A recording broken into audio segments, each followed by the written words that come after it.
movements, traveling.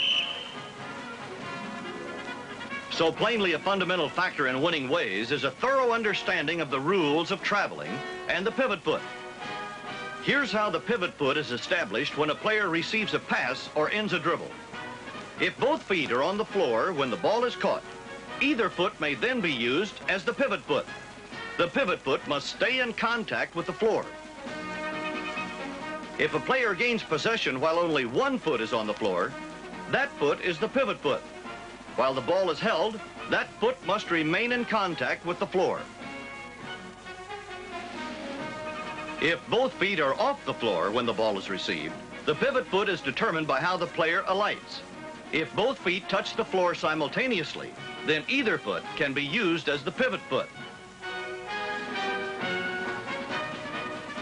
If the player alights on one foot only, that foot becomes the pivot foot.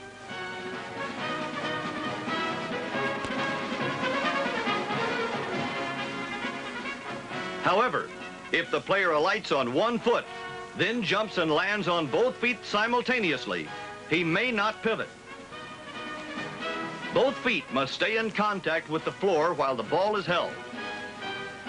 When the pivot foot is lifted, the ball must be released in a pass or a try for goal before the pivot foot again touches the floor. This is legal pivot foot movement.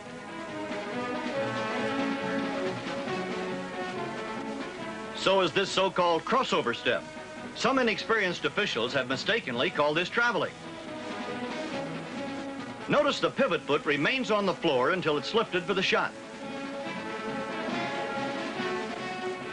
Surprising distances, 15 feet or more, are frequently covered without traveling and making layups. Here, the pivot foot is established. When it's lifted, it remains off the floor until the ball is released. But here's a violation.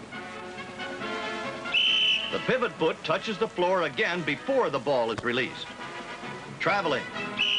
These are the correct signals and mechanics all officials follow after a traveling violation. Again, once the pivot foot is lifted, the ball must be released in a pass or try before the pivot foot touches the floor again. Otherwise, as in these cases, it's traveling.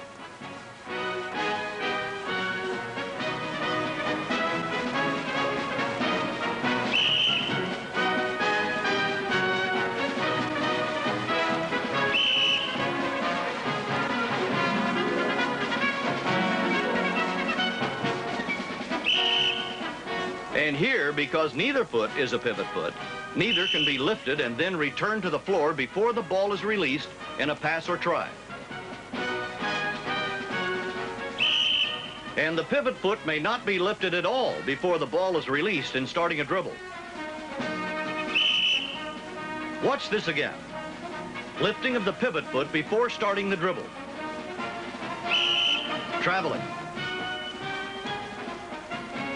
This is the way to start a dribble legally, releasing the ball before lifting the pivot foot.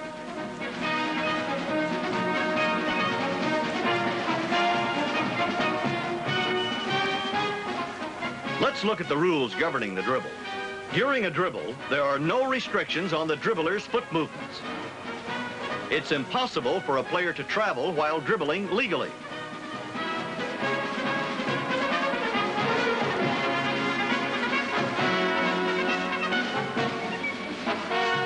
And there are no restrictions on the height of a bounce as long as the hand is on top of the ball. But it's a violation during the dribble to touch the ball more than once while it's in the air, between bounces. A dribble ends in several ways. For instance, when a player touches the ball with both hands. When the ball is batted by an opponent. Or when the dribbler catches the ball with one or both hands.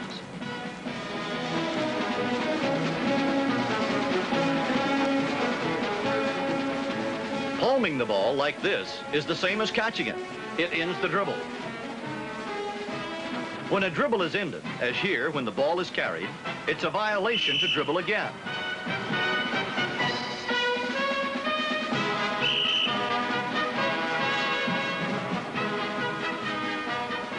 Here, the dribble ends when the dribbler fumbles. He may recover, but since no other player has touched the ball, he may not start another dribble. Again, pivot foot restrictions apply as soon as the dribble ends. If the pivot foot is lifted, the ball must be released in a pass or try before the pivot foot returns to the floor. Otherwise, it's traveling. If both feet leave the floor, the ball must be released before either foot retouches. And here's another violation. After ending the dribble, this player fails to get a jump shot away and releases the ball while he's in the air. When he touches the ball again, traveling is called.